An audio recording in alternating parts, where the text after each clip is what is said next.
Hello, xin chào các bạn đã quay trở lại với review 5 phút. Như vậy, ngày khởi chiếu Đấu La Đại Lục phần 2 đã tới rất gần. Bởi thế, nhà sản xuất đã liên tục tung ra trailer giới thiệu về các nhân vật trong phim. Và tất nhiên, đáng chú ý nhất trong phần mở đầu này vẫn là sự xuất hiện của 7 thành viên trong sử lai khắc thức quái đời tiếp theo. Ở những video trước, mình đã giới thiệu đến các bạn về thông tin của các nhân vật xuất hiện trong phim như Mục Lão, Hoắc Vân Nhi, Đới Hạo, Thêm Mục Băng Tẩm, Đường Nhã, Bối Bối, Hoa Thái Đầu và Hoắc Vũ Hạo. Vậy thì ở video này, chúng ta cùng xem trailer cuối cùng trước khi phim công chiếu, nhà sản xuất đã hé lộ những gì các bạn nha. Đầu tiên, xuất hiện mở đầu trong trailer lần này sẽ là Tiêu Tiêu, cô gái mang trên mình vũ hồn hệ phụ trợ vô cùng đỉnh cấp.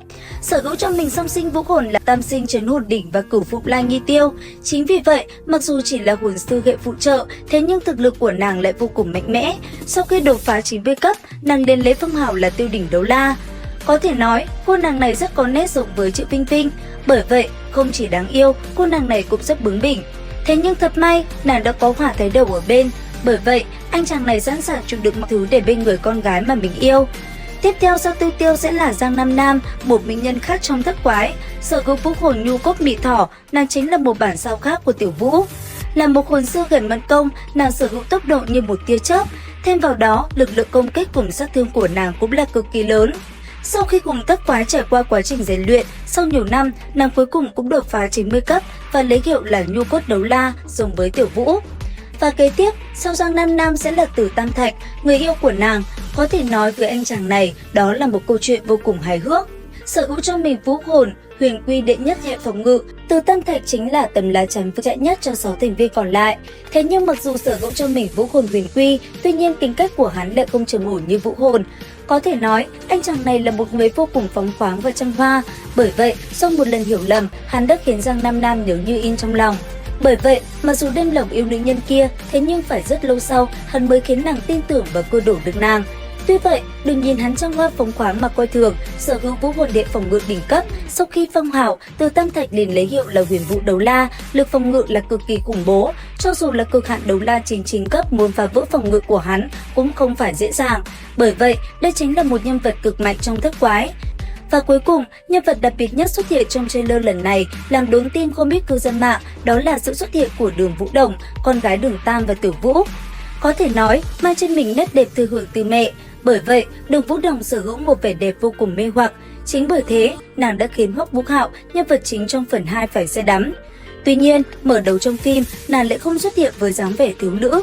Thay vào đó, mở đầu phần 2 này, nàng lại cải trang thành nam là lấy tên Vương Đông. Bởi vậy, khi gặp Hoắc Vũ Hạo tại học viện Sử Lai Khắc, nàng mang trên mình bộ dáng của một nam nhi. Chính vì vậy, hai người đã có một vài sự cố hài hước. Mãi tới sau này, khi nàng để lộ thân phận là nữ nhi, Hoắc Vũ Hạo mới biết được sự thật này. Nhìn nhan sắc của nàng, anh chàng chỉ biết đứng hình mà thôi. Và cũng từ đây, nàng đã cho nam nhân kia biết mình tên thật là Vương Đông Nhi, sống tại Hạo Thiên Bảo hay Hạo Thiên Tông đời trước. Có thể nói, chuyện tình giữa hai người là vô cùng đẹp và trong sáng.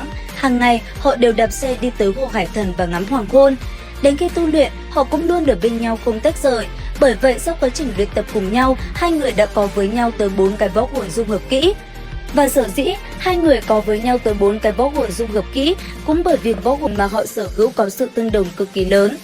Với Vương Đông Nhi, nàng sở hữu cho mình 3 cái võ hồn, đó là Hạo Thiên Chủy và Quang Minh Nữ Thần Điệp cùng Hải Thần.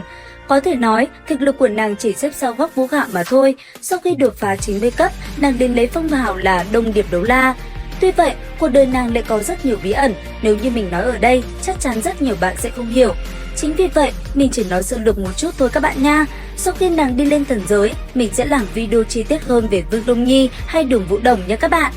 Như vậy, mình đã giới thiệu tới các bạn thông tin về toàn bộ 7 thành viên trong Sử Lai Khắc Thức Quái cùng những nhân vật xuất hiện trong Đấu La Đại Lục 2 rồi. Và còn chần chờ gì nữa?